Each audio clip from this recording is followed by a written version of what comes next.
No atual conflito entre Rússia e Ucrânia, a possibilidade de uso de armas nucleares táticas tem sido discutida.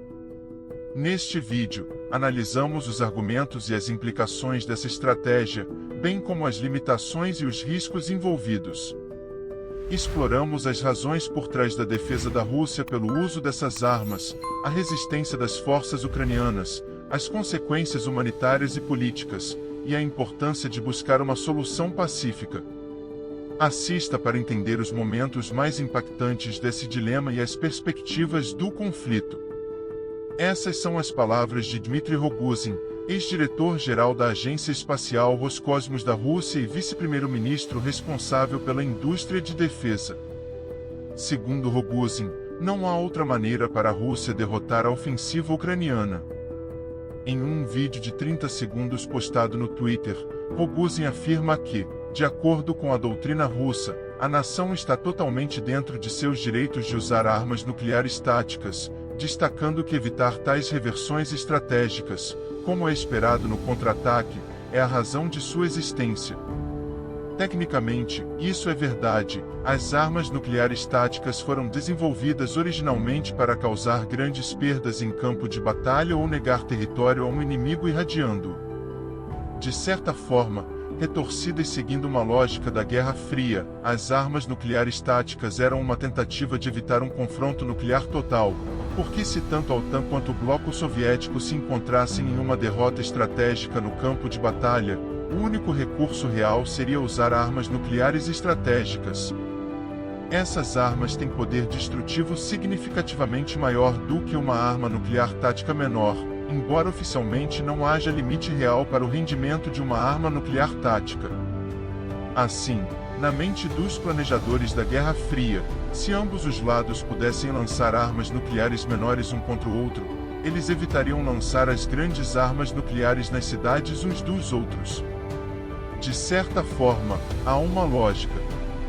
Supondo que o lado que acabou de ser alvejado por armas nucleares esteja perfeitamente satisfeito em deixar por isso mesmo, mas há sérias dúvidas quanto a isso. Rogozin continua argumentando a favor do uso de armas nucleares táticas pela Rússia. Simplificando, os ucranianos têm a vantagem no campo de batalha, com melhor tecnologia e treinamento em comparação com os russos. Segundo Rogozin, eles são um grande nivelador no momento em que há uma clara disparidade nas forças convencionais e no armamento em favor do inimigo.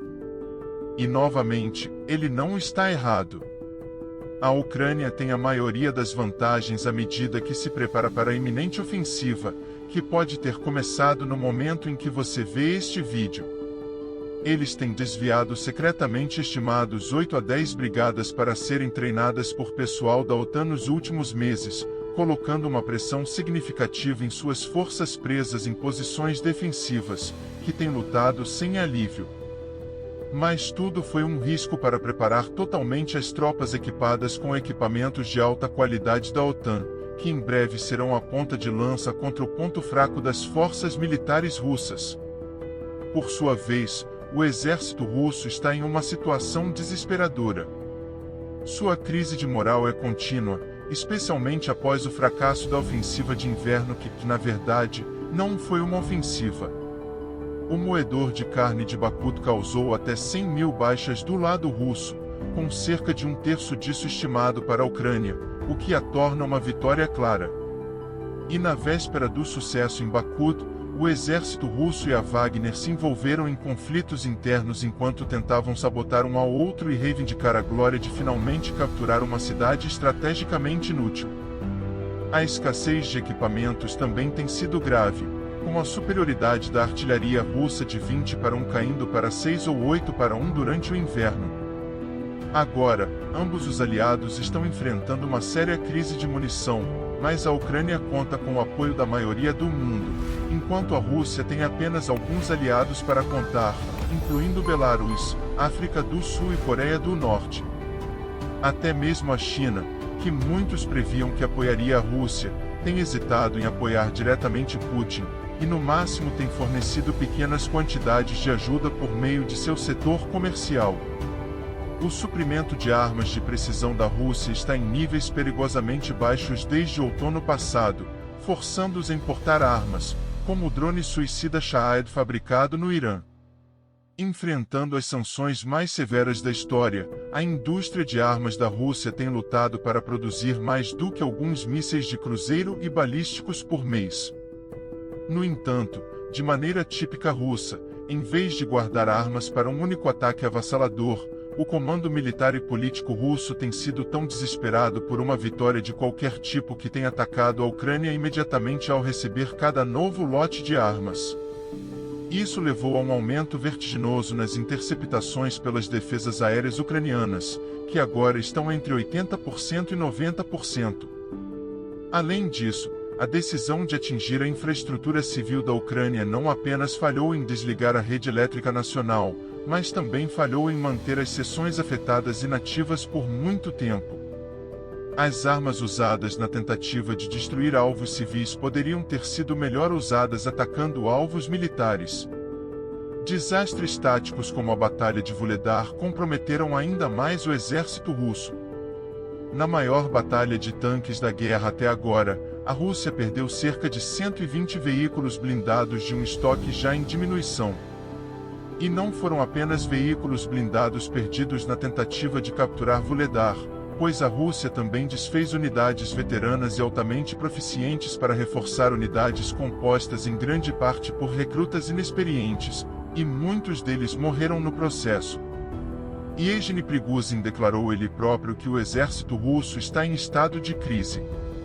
Em um relatório diário de 17 minutos, Prigozhin afirmou em 13 de maio que os novos recrutas russos não estavam recebendo treinamento adequado e, em vez disso, estavam sendo apressados para as linhas de frente. Chegando lá, eles não estavam sendo devidamente apoiados com artilharia e drones de reconhecimento. Naturalmente, Prigozhin enalteceu a superioridade de suas próprias tropas da Wagner enquanto criticava o Ministério da Defesa russo e o próprio exército russo, mas no campo, as forças ucranianas afirmam que foram as unidades da Wagner que recuaram primeiro nos contra-ataques ao redor de Bakhmut. Em comparação, as tropas ucranianas estão recebendo cada vez mais tanques ocidentais, com novos Leopard 1 e Leopard 2 prometidos para a Ucrânia. Até o final do verão, a Ucrânia também deverá ter o tanque Abrams americano, embora sem seu pacote de blindagem moderno e classificado.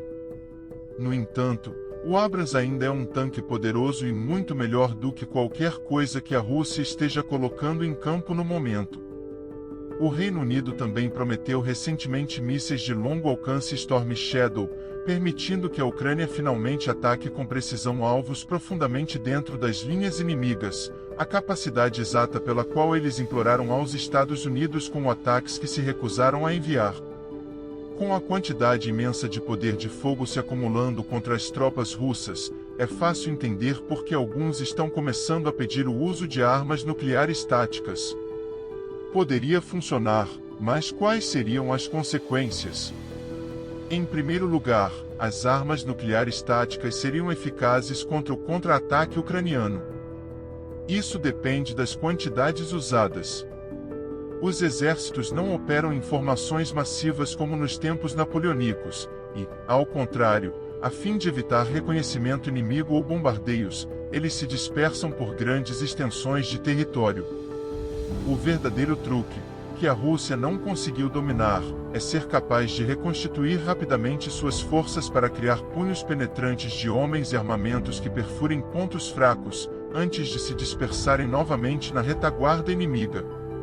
E isso é exatamente o que a Ucrânia tem aprendido a fazer com seus instrutores da OTAN nos últimos 6 meses. Isso significa que as forças ucranianas simplesmente não estão vulneráveis a armas nucleares táticas, e lançar uma delas contra um grupo de blindados ucranianos pode, na melhor das hipóteses, destruir uma dúzia de veículos e incapacitar mais uma dúzia. Tanques ocidentais como o Abrams foram projetados para operar em um ambiente nuclear e, embora os detalhes sejam altamente classificados, muitas estimativas afirmam que o tanque em si sobreviveria a uma explosão de 15 km a 500 metros de distância.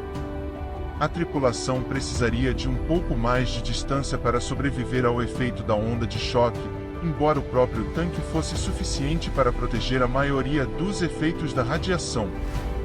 Quando você tem uma frente ofensiva espalhada por várias centenas de quilômetros, de repente você precisa de mais do que uma arma nuclear tática para ter um impacto real no campo de batalha, e também precisa se lembrar de que suas próprias forças serão afetadas pelo efeito da arma nuclear.